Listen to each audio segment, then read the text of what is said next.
Hey there, This Lifer. Welcome to day 6 of the 7-day This Life List Challenge. We're nearly there. I'm pretty excited, hope you are too.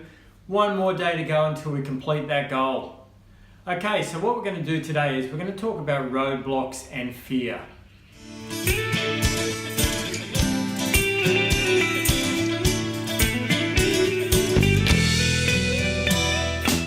Okay guys, so the subject of today's video is roadblocks and fears. Now I can tell you that you will come up against some roadblocks and everyone has fears. Okay, so just a quick refresher. We're going to talk about what we've done already in the course. We've set ourselves some goals. We've created an action plan to see those goals through. We've committed ourselves to complete the task. We've also made ourselves accountable to make sure that we get through the progress of the task. We've learned to stay focused and motivated. And now we're going to talk about managing roadblock and fears. Now everyone has fear, whether they like to admit it or not. It could be anything. It could be the fear of the unknown, fear of new places, fear of new people, fear of failure. We just need to learn to manage that fear.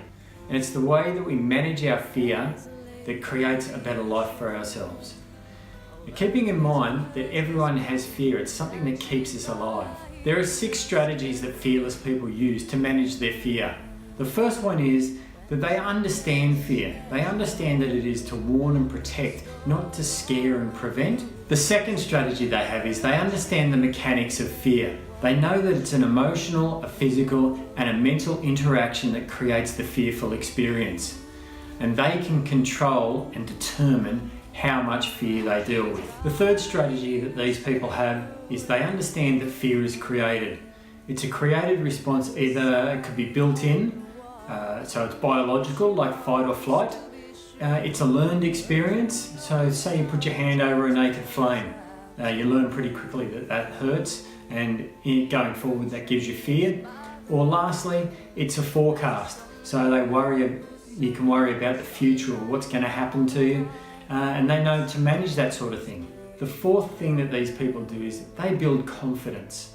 So say you've got a fear of public speaking, well, you join a Toastmasters group and that builds confidence in you and you no longer have that fear. The fifth thing that these people do is they take action despite fear, not because of it. Lastly, these people know that quite often the fear of something unknown is a massive problem. So they ask for help. They're not afraid to ask. And that's something that we should all adopt. As we grow, we create roadblocks in our life and we collect those. The situations that we have with negative people or negative experiences, learned responses that we get creates more and more fear. We need to learn to manage those. Worst of all, as we grow, we start to spread that negativity between ourselves, from one adult to another adult and then down to children as well. It's a real issue. The first place you can find support for people that can lift you up and help you is This Lifer Forum. We're there to help you anytime you need it. It's really important that you have these sort of people with you in your life. Remember, negative people are an anchor. Just untie them and let them go. Here's 3 people that inspire me. They've got a never say die attitude. Colonel Sanders from KFC. He had a recipe that he believed so wholeheartedly in that he was willing to give up everything just to get it marketed. He took that chicken to 1,008 different places and they all rejected him. On his 1,009th attempt, he finally sold his chicken and the rest is history. KFC is global. How about Walt Disney and his brother Roy? The creators of Disneyland, Mickey Mouse, and all those wonderful childhood memories. Walt Disney was fired by a news editor once for not being creative enough. Can you believe that? Roy and Walt's first animation company went bankrupt, but they never gave up. They had a vision and they knew what they wanted to do. Legend has it that Roy was turned down 302 times trying to get financing to build Disneyland. Then you've got the creator of Harry Potter, J.K. Rowling. She typed out the manuscript for Harry Potter on one of those old manual typewriters. She took it around to 12 different publishing houses and was rejected every time. Finally, on the 13th attempt, bingo, there you go, Harry Potter is alive. and all the kids all across the globe are absolutely stoked. Just say no to roadblocks. Concentrate on what you can control.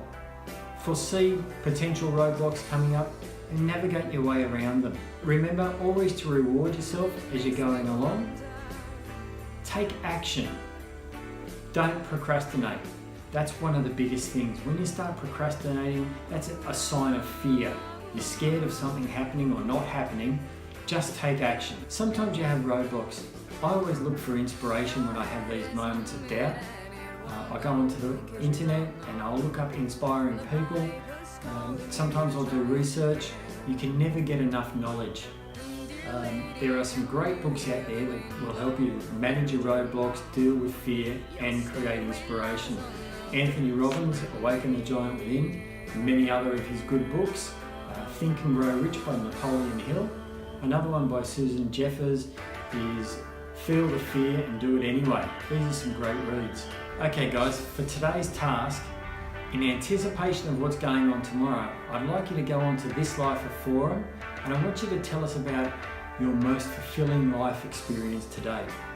Tell us about what it was that you did, how you felt about it, what you feel about it now, because I'm sure that after tomorrow's task, we're going to blow that out of the water. Okay, This Lifer, tomorrow is the big day. We're going to smash that goal. I hope you're pumped. I can't wait to see the photos and the videos.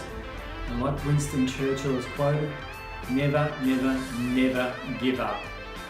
I'd like you to consider this quote from Jim Rohn. Happiness is not something you postpone for the future, it's something you design for the present.